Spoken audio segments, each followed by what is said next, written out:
Hello and welcome to another edition of the Steelers Depot live stream, the first one of the Pittsburgh Steelers 2023-2024 offseason. Unfortunately, ending so soon, ending in familiar fashion, Pittsburgh losing in the wild card round to the Buffalo Bills 31-17. But we are here for an exciting offseason, a lot of decisions to be made, including first and foremost the OC hire, which Pittsburgh taking the first steps today, which we'll talk about here in a moment. But Dave, how you doing? Thanks for being here. I am here. I made it. Been chasing down some site stuff on the back end. Been having problems with it. Real quick, if you are a visitor to Steelers Depot and have been getting like any kind of a redirect, I think McAfee seems to be one that has been kind of like a hijack, a browser hijack. And if you ever come across anything on the site that looks, I mean, obviously we have ads on the site. We have to have ads on the site to support the site. But if you get anything that pops up out of the normal, like a browser hijack or one of those that takes you to the page, you won something, you know, that we've had issues with in the past, send us an email or a tweet or something like that to Alex or myself, and because it's hard to monitor so much stuff with what we do on the site and watching things on the back end and all, and the quicker that we can identify any problems like that, the quicker we can get them remedied on our side there. So apologize if you've been running into any of those kind of rogue ads, if you will, but you can also help us out by identifying some of those things and pointing them out to us. So other than that, happy to be here. Happy Monday. For sure. Thank you guys for being here. Dave and I are here until 8 p.m. Eastern time. And yeah, certainly not our intent to have some of those pop-ups. We're addressing it. We're in the process of doing so. And hopefully things will be much better overall within a couple of days. But yeah, be sure to follow what Dave said. So you guys can ask your questions here in the chat. We'll get to as many as we can. If you want a guarantee of your question being asked and answered, you can send us a super chat. Move to the front of the line, no obligation, but we appreciate it all the same. If you guys could at least like this video, like the stream, bring in more of Steelers Nation, we'd appreciate that as well. So let's dive on in to our first question and comment. That's from Mike Adesso, our friend who's always here in these live streams. Says, happy off season, everyone. Just wanted to say thanks to you, Alex and Dave, and the whole Depot team for another awesome year of coverage. You guys are easily the best around. Excited for what's to come. Also, like my article on the potential logical OC options we might discuss at some point here. So thank you, Mike. We appreciate that. More of a comment, but to kind of get into the segue about the Zack Robinson news, Pittsburgh requesting to interview the Rams pass game coordinator, Zack Robinson. Mike says, it's great we have a name for the OC list to discuss, but I feel like it's important to note it's the first name leaked, not the first name on the list as far as we know. I think Tomlin's guide is still relevant, referring to the thought of the next OC having a lot of coordinator experience and a quarterback background, Robinson lacking that play calling experience. So what's your interpretation here, Dave, of Robinson being the first name that we're aware of? Due diligence. That's the first thing that ran through my head. We mentioned him as I think I mentioned him as an add-on name in the podcast this morning here. Obviously, it's easy to link him to Mason Rudolph and training him through the combine process, and obviously both of those guys are Oklahoma State products and all like that. So I don't think surprising overall that he's a name that's come out now, but I don't think this will be the only one that we talk about, and this just might be a due diligence thing and getting to know him and some of his ideas and visions, and obviously coming from the Rams and the link there with Sean McVay and Mike Tomlin, and so that's the way I look at it. It is the first name out here. We'll see where this thing goes from here. Sure, I liken it to some degree like the team's GM search. He cast a wide net at different backgrounds, personalities, established, older, younger, up and comers. And so let's see the entire list or more names than just one. I imagine there'll be a mix of previous OCs and the up and comers and some guys that fit Tomlin's quote unquote criteria to a T and some who do not. But as Mike said, it's the first name we know. It may not be the first on their list. And Robinson in demand. He's got interviews. Had one with the Bears. That spot's been filled, but has one with the Patriots, the Raiders, and who knows who else might give him the call once these head coaches around the league get their spots filled. So Pittsburgh in competition if they want Robinson anyway for his services. All right, next question comes from John Pennington, and really more of a comment initially, thanking the Depot team. We appreciate that, John. Appreciate you for being here for many of these live streams. Says, should the team re-sign Eric Rowe, and when will the team start scouting quarterbacks? Well, I promise you they're already in the process of scouting quarterbacks, doing so throughout the throughout the college football season, during the fall. And to answer the question, yes, I'd bring back Eric Rowe on a 1-year minimum deal. The speed is gone, but he can still be an effective box player, classic strong safety. Look, if you can get that guy on a veteran benefit contract this offseason, you could do worse, right? You can never have me. We saw how many bodies they went through at linebacker and safety. So, yeah, look, and why didn't this happen right out of the chute here? Well, these guys want to explore all their options, and I think it was officially this afternoon that the practice squad contracts terminated there. So, it gives those guys, they put some stuff down on tape and gives them a chance to look around and look at their options. They're probably not going to be in a hurry. I would think that if I would think the door's open, especially the way that Mike Tomlin talked about, guys like Rowe and Miles Jack to potentially come back. I wouldn't break the bank on those guys, but if they want to come back and sign a 1-year veteran benefit deal to compete during the offseason, why not have them in the room? Yeah, for sure. I'd be all for it. I'm good with that. We'll see what the statuses are for guys like Keanu Neal, DeMonte Casey in this offseason as well, but they want to bring back Rowe. I was happy with what he did filling in late in the season. Did the Pirates really just sign Aroldis Chapman? Is that true? Because I heard someone was talking about him. I forget who, not the Pirates. I was reading that this morning or this afternoon. Did they really sign Chapman? That's pretty cool if the Pirates did. Oh, you got me. I don't know. Yeah, I don't know the answer. Somebody in the chat says that, and Jason saying that. I have not been able to confirm here with the live stream, but let me know. Looks like Mike says yes. Chapman to the Bucks. All right, got the flamethrower. Dude's with 35, but still throws gas. Cool. All right. Daryl Klein says, thoughts seeing all these former Steelers balling out in the playoffs. You got Tyson Alualu, you got Cam Sutton, Javon Hargrave in San Francisco, Arthur Millette in Baltimore. You have any thoughts there, Dave? Look, every year you're gonna have former Steelers probably show up on a couple of teams that are in the Final Four here. It's interesting to see how the Ravens are using Millette, right? As a guy, sort of a Mike Hilton-ish type role, a guy that, and look, the Steelers got to see that firsthand, right? Arthur Millette coming off the edge a couple of times this year. So, I don't really have any commentary. I think the biggest thing this past year is watching what happened with Kevin Dotson. Obviously, they're not in the Final Four and all like that, but to see him leave and have the success that he had with the Rams there. So, it'd be interesting to see Ray McLeod with the 49ers. There's another name.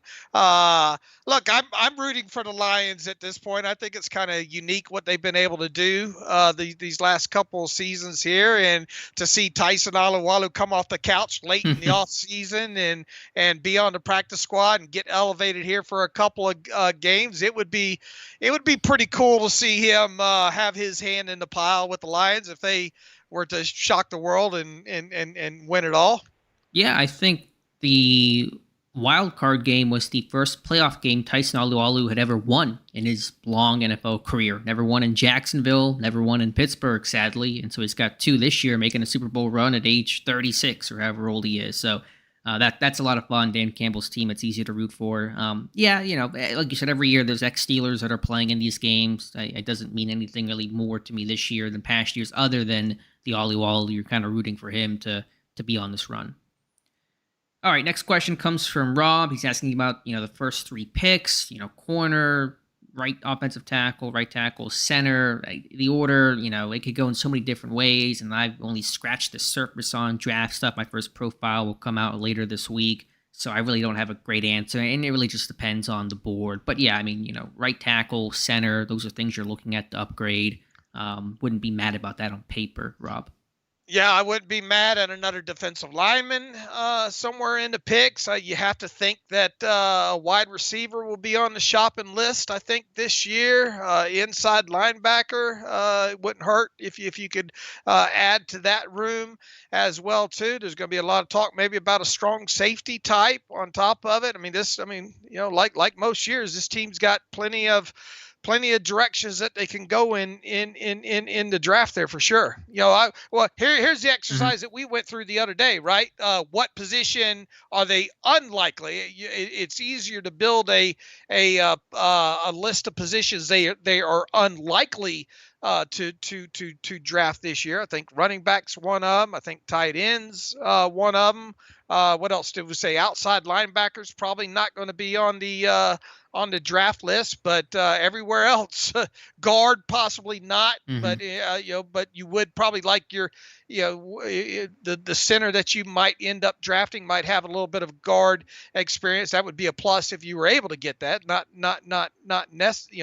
definitely necessary there, but outside of that, the rest of the positions, I think they could stand to choose from. For sure. And quarterback, I imagine, won't be taken high, although you can't totally rule that out, I guess. But late round, I think it's very much on the table. I could certainly see a 6th, 7th round pick being used on the position late in this year's draft.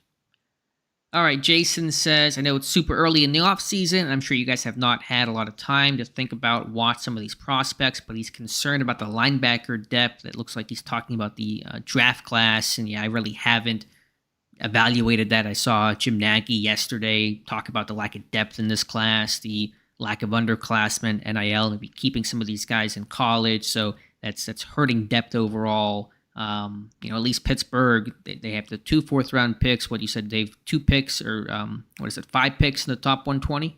Yeah, something like that. Isn't that what we had determined there? Yeah, now those will get pushed back maybe on some comp picks, but they don't have a 5th-round pick, so they're higher in the draft than typical. That might mitigate some of the lack of depth there, but we're a ways away. Things can change, and at least, Holcomb comes back healthy. Roberts under contract. Robinson year 3. Maybe you sign Quan in camp, see where that Achilles is at, see how he's moving. You can probably make that work well enough. Mm. Connor says, how likely do you think it is for a Justin Fields trade to actually happen? Very slim. Dave and I talked about that today. I think he gets dealt at some point to somebody. I don't think it's the Steelers. Yeah, I've learned to never say never over the years, but I would be shocked if it was a guy like Fields. And once again, I think one of the things that people need to think about when talking about trading for a guy like Fields is not only do you have to give up whatever the draft capital is to acquire a guy like him, do keep in mind that the 5th-round option decision would be due on him in May. And it would be hard to imagine if you did acquire him via a trade for any kind of decent draft capital that you would not turn around and then exercise his 5th-year option. And then in doing so, that means you'd be on the hook for what do we say the number was, 20-something million in 2025. And so then you'd be absolutely married to him through that. And You probably gonna if you're gonna go as far as to pick up a 5th-year option for that amount on a guy, are you really going to be in a situation where you could carry a 20-something million dollar cap hit on him in 2025? So at that point, you'll probably be thinking about working out a long-term deal with him leading up to the 2025 season, and what would that look like? And if you traded for him and you didn't exercise his 5th-year option this coming May, then what you're essentially saying is we want to see you play for 1 year, and then it becomes a 1-year audition for him, because obviously if he didn't play well, you would cut bait with him after trading for him, or you would be in a situation where you'd have to slap the franchise tag on him. So it gets, in theory, the front side of it looks fine until you get into the details that would come after acquiring him. And I just don't think we've seen enough there from him to think that this team would be willing to put themselves in a position where, okay, we trade for him, we exercise this 5th-year option, and then go from there. And given Mike Tomlin's comments about confidence, the starting quarterback is currently on the roster, the desire for competition, you trade for Fields, there is no competition, Pickett's career in Pittsburgh is essentially over. I just don't see that happening. Is it the right decision? Different story, different conversation, but I don't see this taking place in Pittsburgh. I mean, if you would have done this a year ago, where you have where the 5th-year option wasn't called for, and you had basically something similar to what they did for Minkah Fitzpatrick, where you had the time to let him play a year or so before making it'd be a lot less messy. But with having, once again, if you traded for him, you would have to think what's he going to go for if he's dealt a second?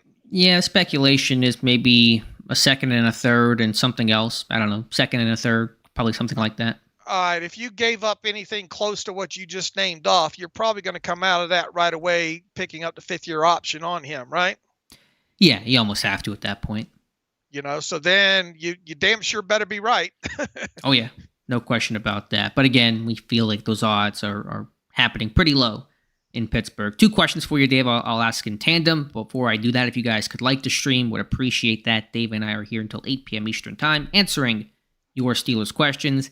Gavin says, would the Senior Bowl be a time where we see some traction towards OC interviews and hirings? And then Bruce says, Dave and Alex, do you think the Steelers get a new DC? So question about the OC timeline. Will the Senior Bowl accelerate that? And will they replace Terrell Austin, Dave?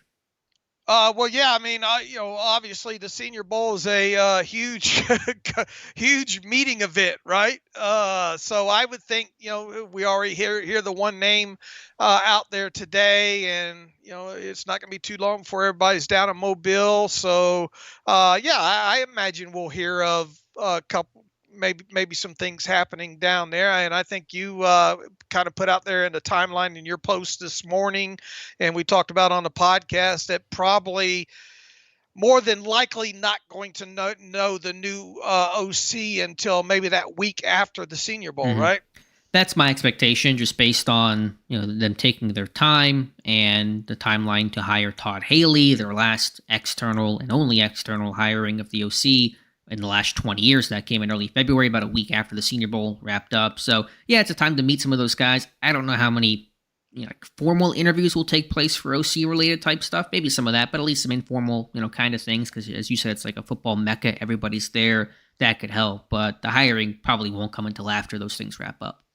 And as far as the DC goes, I'm not expecting a change there. Not saying it couldn't, and it's still obviously early in the process, where I imagine they're having meetings and all like that. But man, I would think that if Terrell Austin wasn't going to be the DC next year, we might find out about that before they leave for Mobile, wouldn't you think? You would think. And I mean, there could be some more coaching staff changes coming, but we've heard really nothing on that front outside of Glenn Thomas going to Nebraska, the offensive assistant. So I don't know if that's a thing where if an OC gets hired and they're going to make some changes or have some guys they want to bring in or what. But really, there's been no movement in terms of any parting of the ways or firings of the assistant coaching staff.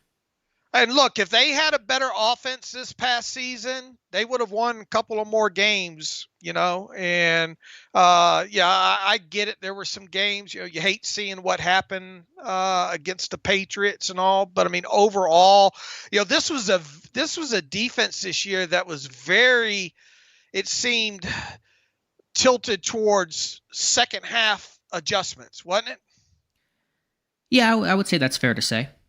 Where they seem like they're giving up too much in the first half and then calming down in the second half.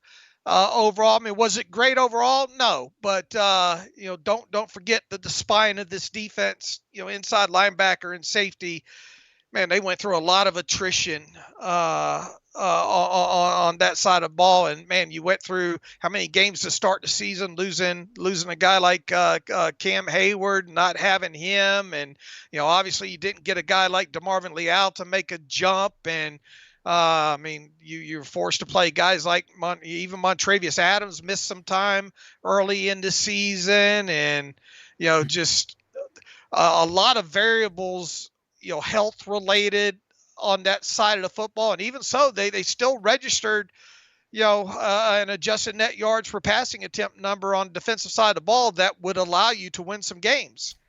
Yeah, they were 6th in scoring defense. They had 27 takeaways. They led the NFL with 8 red zone takeaways. I expect Austin to be back. And we know Tomlin has a heavy influence in that defense anyway, so Austin doesn't have the autonomy the OC in Pittsburgh does. So again, expecting Austin back. I'll have an article in the morning talking about Terrell Austin. So good timing question there. Let's see. Calvin Chen says, Ola, thanks so much. If we lose Mason, do we get a comp pick? Depends on the contract, and that wouldn't apply to 2025, to next year's draft. So stay tuned. Yeah, you would think that if he did leave, whatever value that he left for would qualify. You always got to be careful in saying, well, this matches up with this pick. It's all about value, and think of it as a balance sheet, because you could easily, depending on what he left for, depending on what you sign, might end up canceling him out. On that side. So it's something. It's more the losing of unrestricted free agents and the compensatory pick process is more of something you watch during the process to see, well, does this balance out this? And who's the guy on Over the Cap that does a fantastic job at that? I chat with him every now and again in direct messages. Oh, I'm blanking his name. Is it Jason? It's not Jason. No, I'll have to pull up who he is, but he does a tremendous job of pegging those values every year. But they usually have a balance sheet that runs. Oh, Nick Corte. Yeah, you're talking about. Corte. Yeah, he does man. You want to talk about? And I've tried to dig into that math and all like that myself in the past and all, and I've got to the fact where just let somebody else do it for you, like him, especially as complicated as that is. But Corte does a fantastic job. So, the best thing of that, we usually do a good job of tracking guys that are brought in, signed as unrestricted guys, and guys that are lost, and throughout the process of the main signing period of kind of notating where we can of this likely cancels out this kind of thing. Right. So he could have some comp pick value depending on the contract, depending on playing time. But again, it would not apply until the 2025 draft, to be clear. Right. Sean says, I'm very curious if we have a chance to get someone like an Eric Bieniemy, but he has the stipulation of we have to at least try and draft a quarterback at 20. Do you think the Steelers might do it? Those kind of stipulations, that's not a thing. And what would even try to draft a quarterback at 20 mean? How do you contractually put that language in and prove that? whoever the OC is, there'll be a long conversation about how Pittsburgh views the quarterback situation, how that OC views the quarterback situation. That's when those things get hammered out, not through contracts or during the draft. You get on the same page before you make the hire. Yeah, I wouldn't think that they would allow their hands to be tied, saying, I'll come work for you if you do this kind of thing. I think overall you want to see what their vision is for what your vision is with the players under contract, and what overall maybe general direction and philosophy you have, that you could go in the draft and those sort of things. For sure. 114 people here in the chat. Thank you guys so much. Please like this stream. Be sure to check out the site SteelersDepot.com. And we thank you guys for hanging out with Dave and I for another 35 minutes. Kevin Doubleday says, does Zack Robinson, being a candidate, throw all of the credentials requirements discussed at Tomlin's press conference out the window? No, I wouldn't say that. Let's get more than one name. Again, they're going to cast this wide net of different backgrounds. And, Robinson played quarterback, has coached quarterbacks, and even, although it's very much a technicality, did do play calling in the preseason this year for the Rams. Sean McVay always gives his assistants, Shane Waldron in the past, Robinson now has some play calling experience. And so, yes, it's preseason. It's not the game planning, not the pressure, obviously the regular season, but he actually has called some plays before to at least say that he's done that, and it wouldn't be completely foreign to him if he did it in Pittsburgh. So, again, I would not say this throws all that out the window. No, obviously, if he ends up becoming a choice, it'll be the choice. Then it will circle back to, sure, well, didn't you say this? But as we said at the top of the show, I think this is just a part of doing due diligence to make sure that you don't narrow your focus too far, even though that might have been kind of the criteria to come out of Mike Tomlin's mouth. Look, I'm sure they knew who Zack Robinson was before meeting with him, and all like that. But I just view this as part of the process, especially when it's just the one name out there at this time. But once again, now if he ends up being the choice, you can bet it's going to there's going to be questions. Well, Mike Tomlin's own words are going to be thrown back at him. Well, what made you go outside of kind of the criteria that you outlined in your end of the season press conference? Sure. And again, I think Pittsburgh's issue in the past has been they've been too narrowly focused when it comes to some of these coaching hires, just picking the guy that's kind of right there without really doing their due diligence, and they should correct that this time around. So I think that's part of their strategy. Next question comes from Ronald Hall, who says, Dave and Alex, can you see the Steelers sign a quarterback like Tannehill if they lose out on Rudolph? What are some other realistic quarterback free agent targets? Yeah, we talked about that on the podcast, Ronald. If Rudolph's gone, they'll sign a veteran equivalent. Tannehill maybe, Jacoby Brissett. I don't have a list offhand, but we'll talk about it should that scenario take place. Yeah, let's look at some of the guys who are scheduled to be quarterback free agents, see how unappealing or appealing that list might be. Obviously, you got a lot of void. Let's see if I can get this thing to sort properly here. Why is it showing up running backs here? And that's putting aside, Kirk Cousins, Russell Wilson, the names that we've talked about that are not the more economical veteran competition type of quarterbacks. So we'll leave those aside. All right. Kirk Cousins, Ryan Tannehill, both those guys are void contract situations. Jacoby Brissett's going to be unrestricted. Tyrod Taylor's a void situation. Marcus Mariota's a void situation. Sam Darnold's an unrestricted guy. Drew Lock. Jameis Winston's a void. Baker Mayfield's a void. Gardner Minshew is that could be a potential guy, maybe. If you had to go a different direction, I'm trying to see who else here. Man, it starts getting thin quick after that. Those are about the notable names, if you will. Yeah, and again, depends on the OC hire, what his scheme, what his system is, who's he worked with in the past. That can certainly influence who some of their free agent targets may shift towards. Next question comes from Jay Gillum.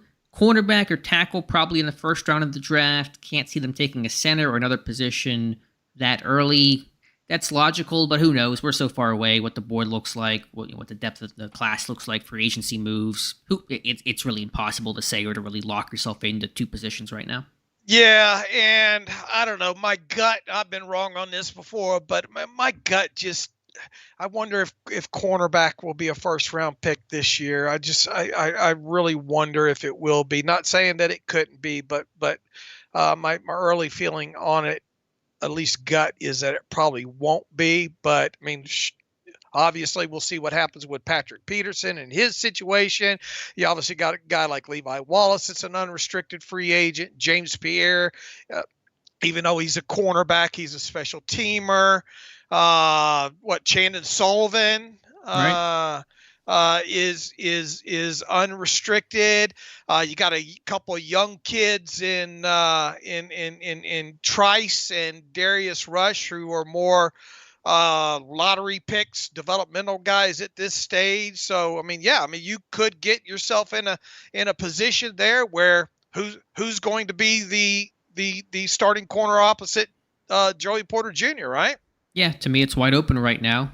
Jeremy Fowler theorizing Levi Wallace could re-sign on a maybe 1 or 2 year deal, but would that be more depth and would that cement a starting spot? You would hope not. So it's open, but again, it's too early to tell right now.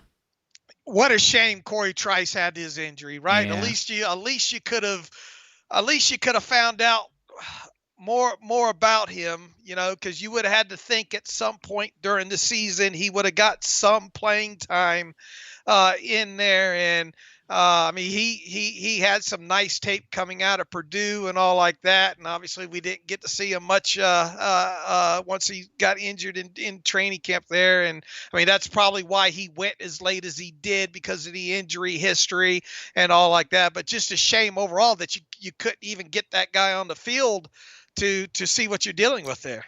Not even to a preseason game. It's like Calvin Austin last year. The only silver lining was it should make him hopefully healthy and ready for training camp this year, because the injury occurred so early in his rookie season. But yeah, unfortunate there. Steel King has this directed to me, but I want to give your perspective here, Dave. He says, what happens when a hot OC candidate is interviewed and he tells Omar, Tomlin, and Art II that he does not want to have his trailer hitched to Kenny Panic? That's Steel King's words, not mine. Kenny Panic, he says. I mean, I don't know what those conversations obviously are like and all like that. I mean, look, Kenny Pickett's going to be on this roster. Yeah, I mean, the point of these interviews is partially to just align visions. Is your vision aligned with ours in terms of how we view our quarterback situation, and can you make it work? And if you're an OC, you have to probably lay out a plan to how do you try to turn around Pickett's career. And if you can't do that, then you probably won't be the guy. Mike Adesso asking about the top OC candidates, kind of a similar question, basically saying, if the Steelers tell you that Kenny is their best option at quarterback, why would they want the job? So why would an OC want the job given this quarterback situation, Dave? To prove that he can do something with a guy like Kenny Pickett, I guess, or with whoever they look. You're coming in there because you think that whatever, if you're a confident offensive coordinator, you're coming in there thinking that you can have your offense work around the talent, whatever that might be on the roster. I'm with you. I think two answers to that. One, if Pickett doesn't work this year, he's not going to be the starter or in the mix to start in 2025, and you're gonna last more than 1 year as the OC. You're going to sign a 3-year deal and probably see that through in all likelihood. So you'll be part of that process to find the quarterback of the future 2 years from now in 2025.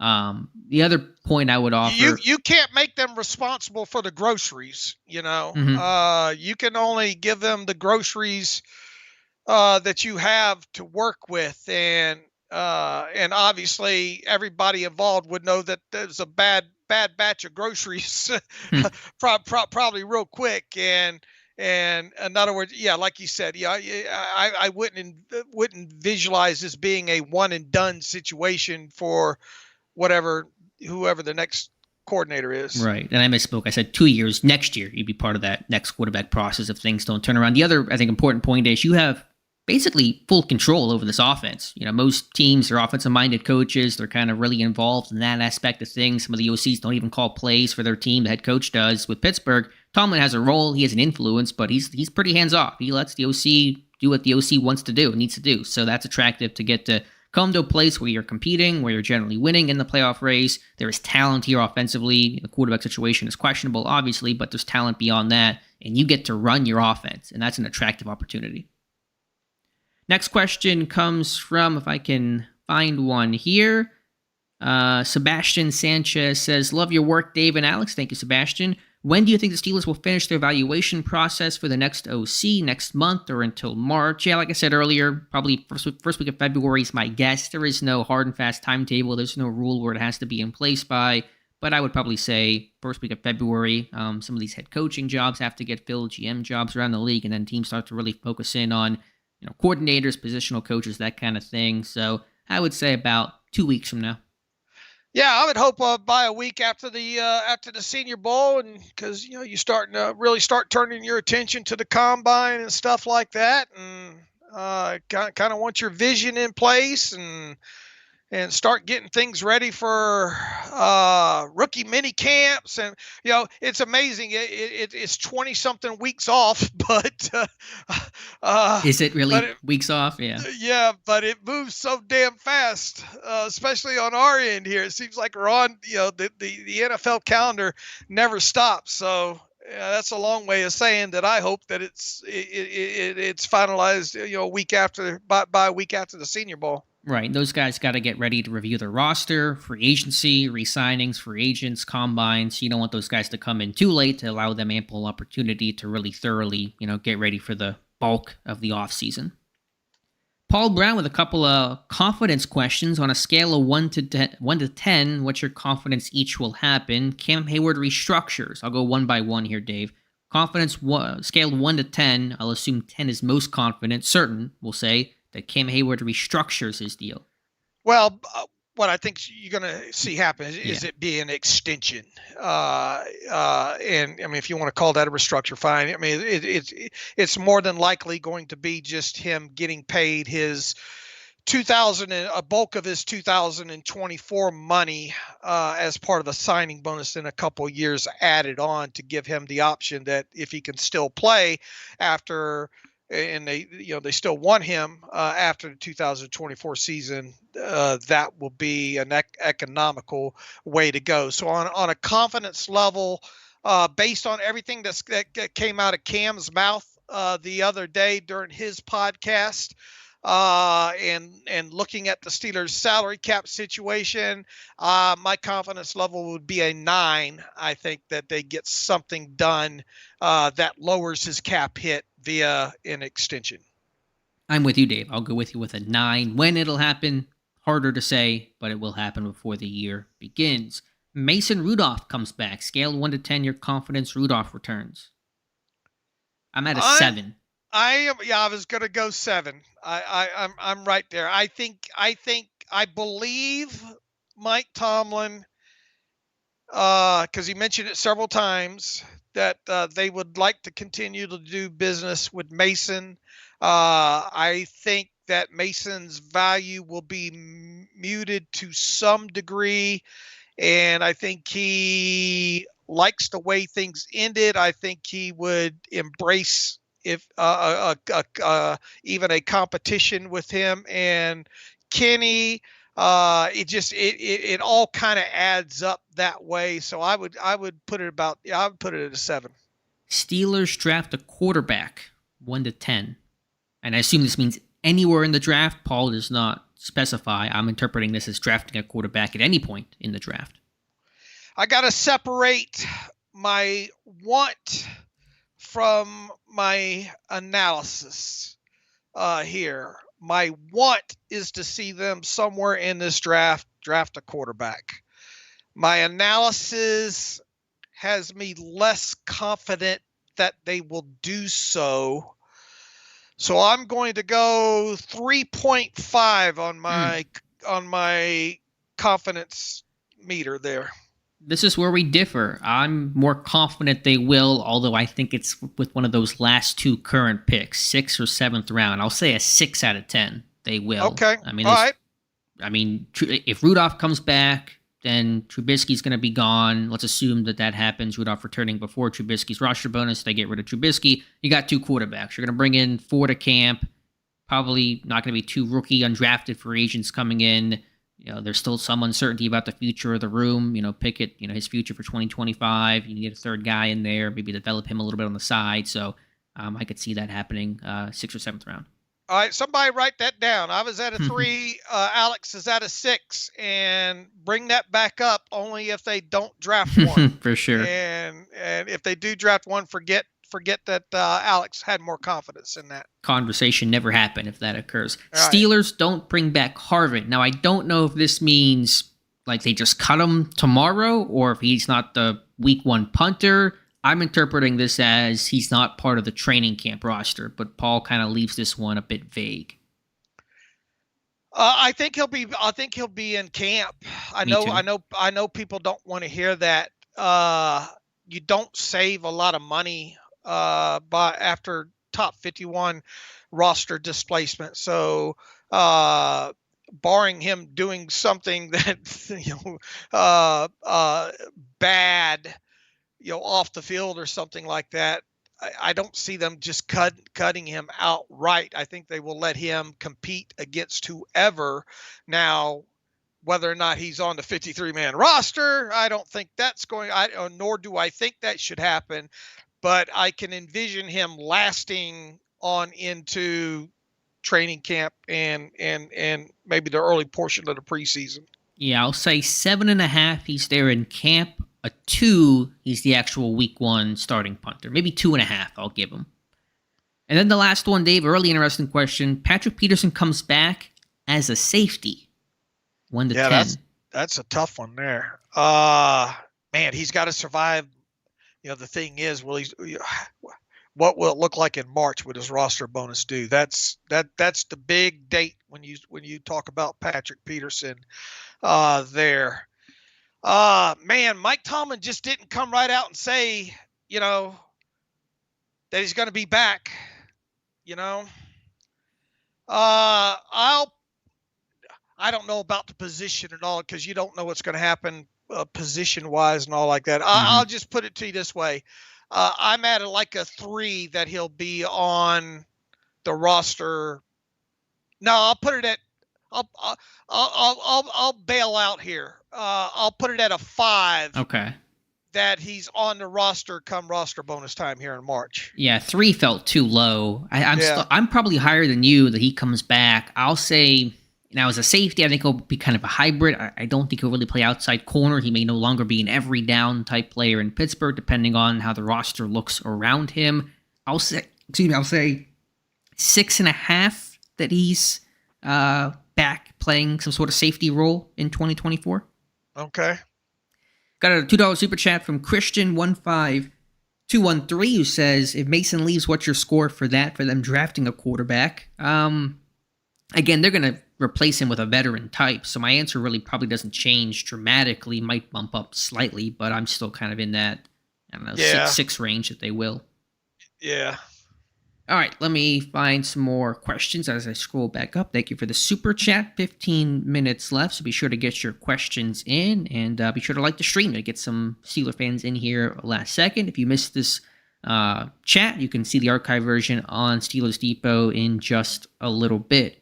AB says, for a team whose offensive philosophy is based around getting to 3rd and 2 and attrition football, how can they not draft the best punter in college this year? And as we get that news, the Titans are planning to hire Bengals OC Bryan Callahan as their head coach, according to Tom Pelissero. That news coming in right now. So Tennessee Titans replacing Mike Vrabel with Bryan Callahan.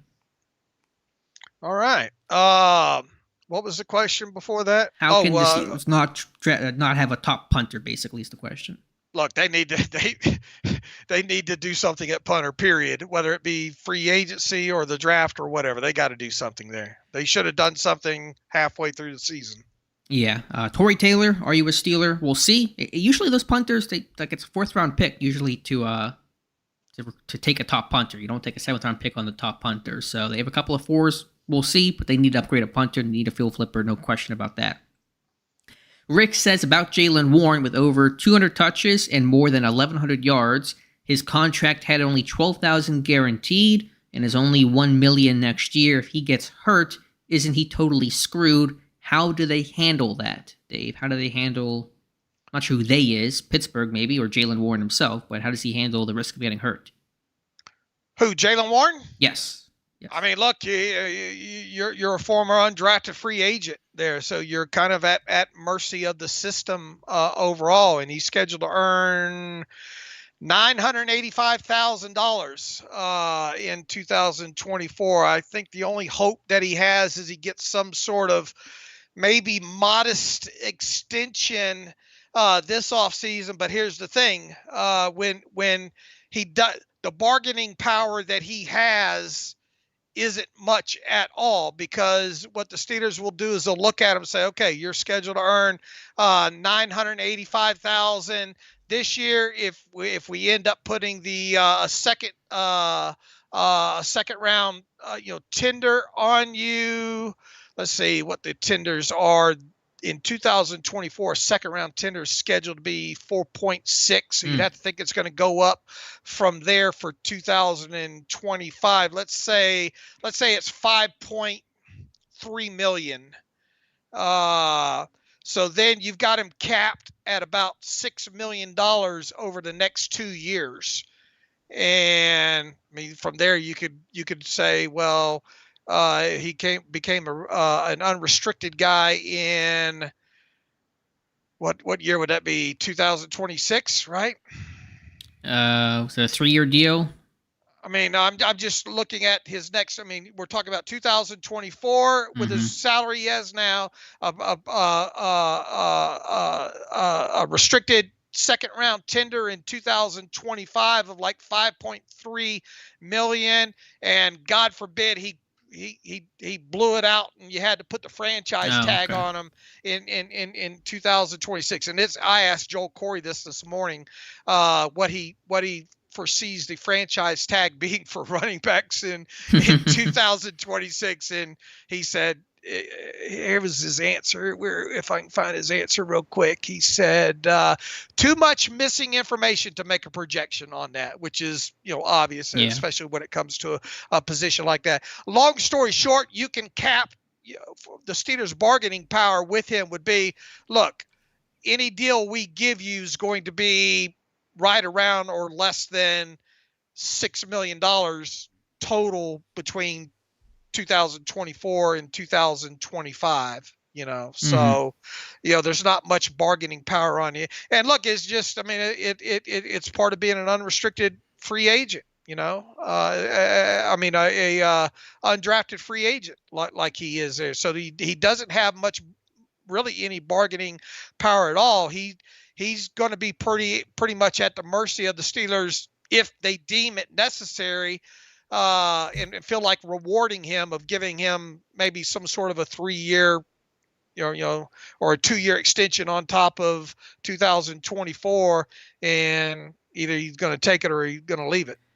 I'm not well versed in this world, but players can purchase insurance policies on themselves if they were to get, have a career-altering, ending / something happening injury. That's usually more reserved for the larger names, the stars, and things like that. But I'm betting Jaylen Warren, if he wanted to, could purchase an insurance policy for some lump sum that would pay out if he were to suffer a severe injury. So that is one option to consider.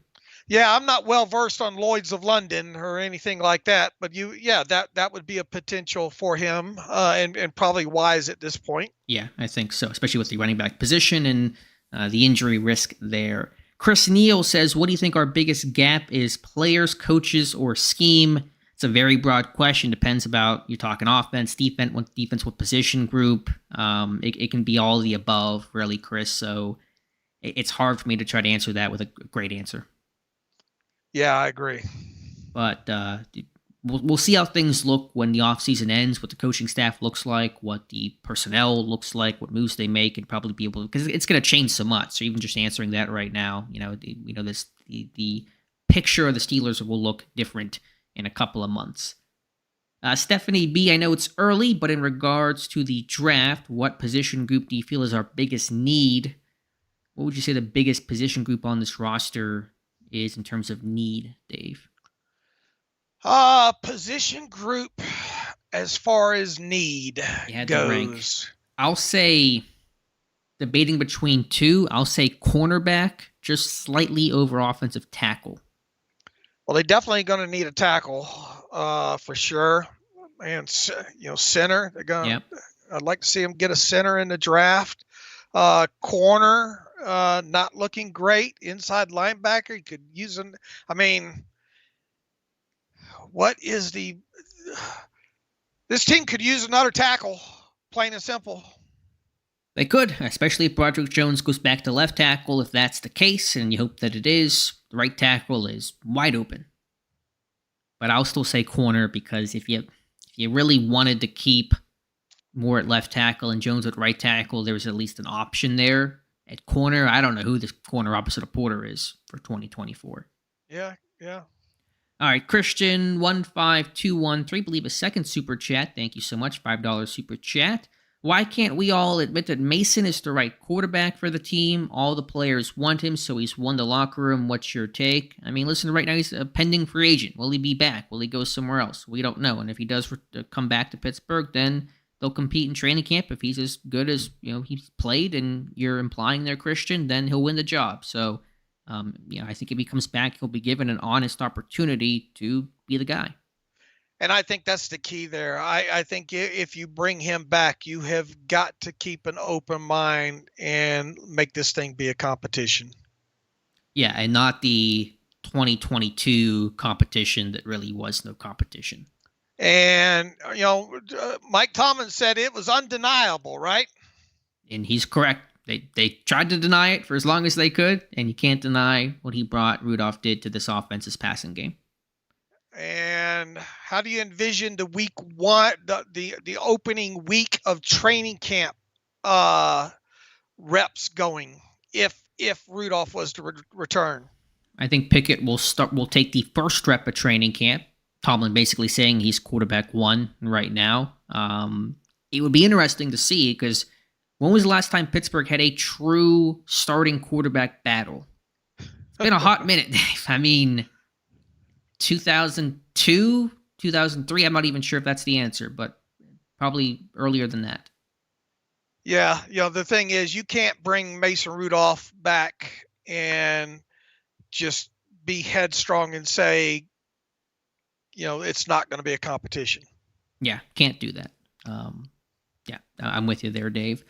All right, about 5+ minutes left. We'll try to go through as many questions as we can. There's a ton we'll try to speed through. Jason asking, if you could handpick an available OC candidate for the Steelers, who would you pick? My guy was Shane Waldron until the Bears took him off the board. I don't know who my number one guy would be right now if I could pick anybody. Jason, Dave, do you have any thoughts in terms of who you would want? Repeat the question. If you could handpick any available OC candidate, who would you pick? If it was totally up to you, is there any name that you would just be like, that's my guy? I mean, I like Bevel. I think Bevel is going to be an interesting guy when it comes to that short list and all that you built. I mean, I think you really did a good job on those 5 and 6 names that you had there. I mean, I think Alex Van Pelt. I think it's no denying what he was able to accomplish with the Browns, but I would lean towards Bevel right now.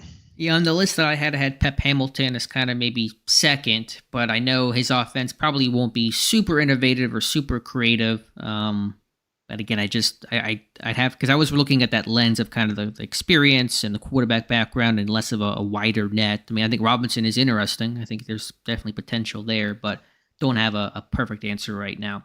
All right, let's see. Mark says he's happy for Randall L., the wide receiver coach for Detroit. Yeah, Antoine Randall L., wide receiver coach there, so kudos to him. Mike Adesco, thoughts on a few higher profile names for OC have not been mentioned. John or Jay Gruden. Don't hate it, don't love it. John Gruden's not going to be an OC somewhere, and all the baggage that comes along with that. And Jay Gruden, I don't know, he's beefing with Robert Griffin on Twitter, so Yeah, maybe, that's not a good look. yeah, he's had some kind of weird stuff happen in his coaching career, so I'll pass on both. Let's see what else we have here. Steel King says James Daniels needs to drop at least 25 pounds. I don't know. He's pretty svelte. He moves pretty well, but that's your take there. Let's see what else we have. Anyone new? How do you feel about the no fine on McGovern for the Porter hit? No fine on Connor McGovern for that hit that concussed Porter Jr. Dave, what do you make of that? I wasn't shocked. I'll say that. How many times do you see guys come from behind and kind of pick off, the pile there? I wasn't shocked that they didn't fine him, but it was curious for sure. I think they're going to have to put in a rule that might outlaw some of that type of stuff, because those are some nasty collisions out in space. And Harrison Smith, Viking safety, said linemen get taught to do that kind of stuff, and NFL wants to really start policing some of that safety stuff. Probably should have something that you can't push a player. What is it? Chris Kimoato used to. Yeah. he used to try to peel people off on the backside a lot back when Kimoato used to play. Right. So again, maybe some rule to look at there, but I was not necessarily surprised by the lack of a fine, because I don't really see that as a defined penalty right now in the NFL. In fact, didn't Kimoato get a penalty for that game against the? He had numerous penalties in that game. If I remember that game against Buffalo, the one where Stevie Johnson dropped the ball in the end zone. That's going to kill. What year was that, Alex? 2011. I don't know for sure. I'm sure the chat will know. I mean, he's had a lot of penalties in general. That was kind of Kimiwatu's thing. Does anybody remember what year that? I'll look up real quick, see if I can pull the penalties that Kimiwatu had in that game. If somebody real quickly can jog my memory of what year that Bills Steelers game was that Stevie Johnson dropped the ball 2010. in. I'm seeing Darkshine the Kid say 2010. We'll trust him. See if I can find it real quick here. They played the Bills that year. I found it. Let's see how good Uncle Dave's memory is here. Chris Kimoatu holding. Chris Kimoatu holding. Chris Kimoatu holding. Chris Kimoatu holding. Oh my goodness. Four holding calls in that game by Chris. Good pull by you, Dave. Yeah, 4 holding calls and a Stevie Johnson drop. I thought he had something else. I was wrong there. I thought maybe he had something where he got a personal foul in that game, but it doesn't seem to be the case. Yeah, there were enough holding calls to make up for the personal foul there. Who was that big defensive lineman that the Bills had that gave him fits? I wanted to say Stroud. Marcel Darius? No. That's going to kill me now. What year did we say that was? Is that the guy that chased Ben on that 3rd and 18 on the right sideline? What year were we talking? 2010? Yeah, 2010. Yeah, that was the Stevie Johnson drop game.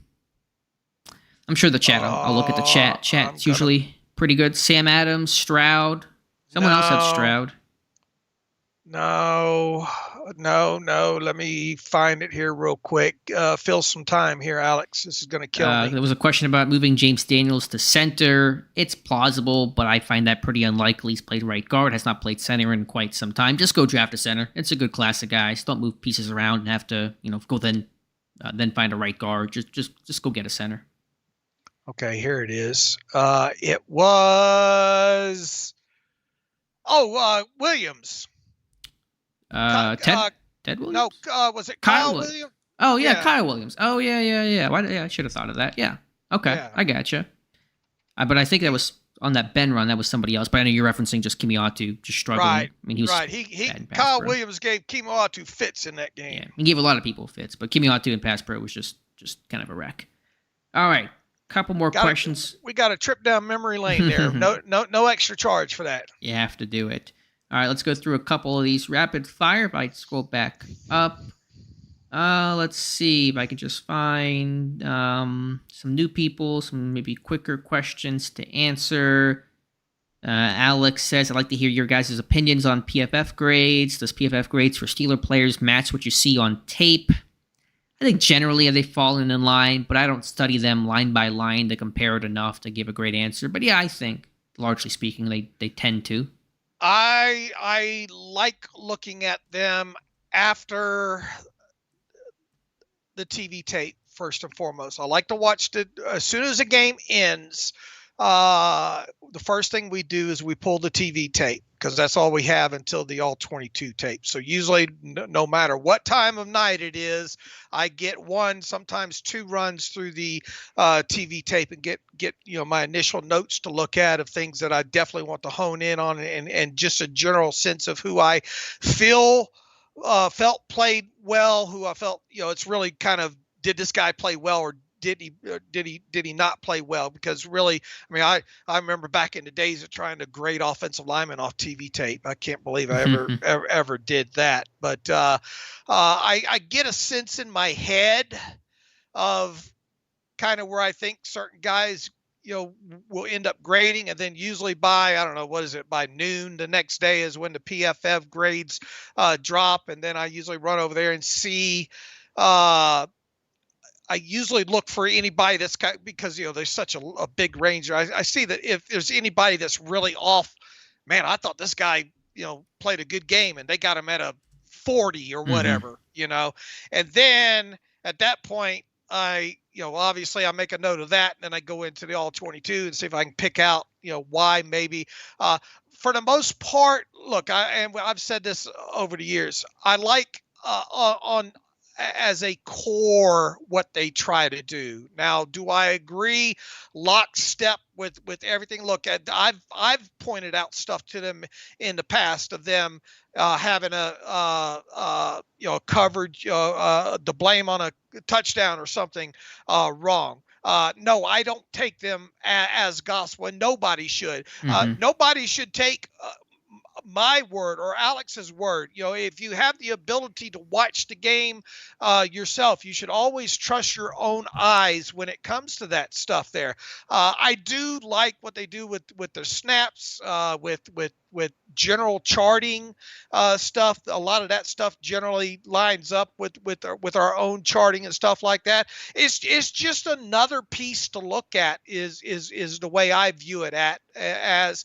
And no, I don't think it should be taken as gospel, but I think overall as a whole, and this won't be well received, I think for what they tried to do, they do a decent job at it, if that makes sense at it. Yeah, I'm with you. I like the data collection more than the actual grading. I think their target system is kind of wrong and funky, and I don't really agree with that compared to my own target system, but overall, generally in line. Looks like we got Jersey Jerry here. He says Kirk Cousins with a question mark. I hope he talked about, but I think what's up, Jerry? Based off of Mike Tomlin's comments and then the cost to sign Cousins, I don't see that being a very likely scenario.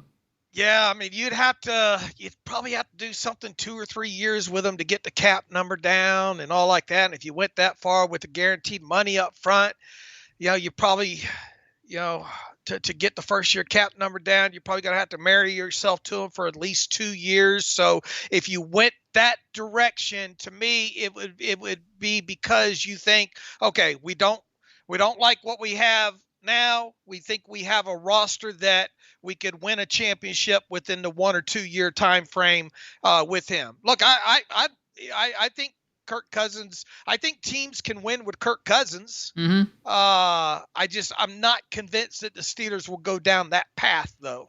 I'm with you. All right, couple more questions we'll go through just to round things out. Do we think that Zack Robinson's connections to Mason Rudolph? They went to his pro day that year, didn't they? Didn't they go to the Michigan State pro day that year with Cousins?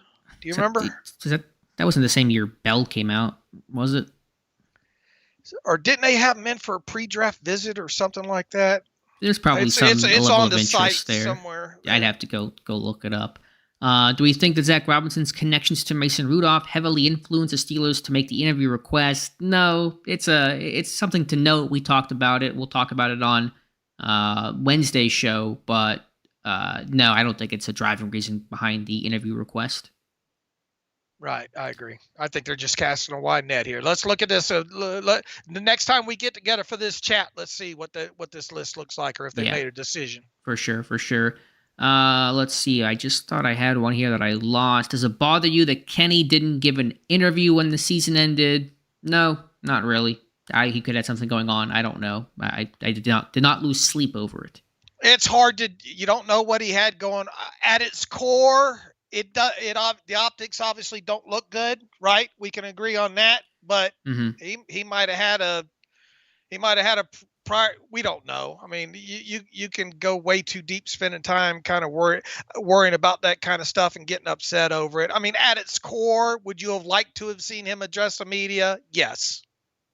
Yeah, but no one's going to remember by August when they're competing for the job. No one's going to care about the locker room cleanout day from January.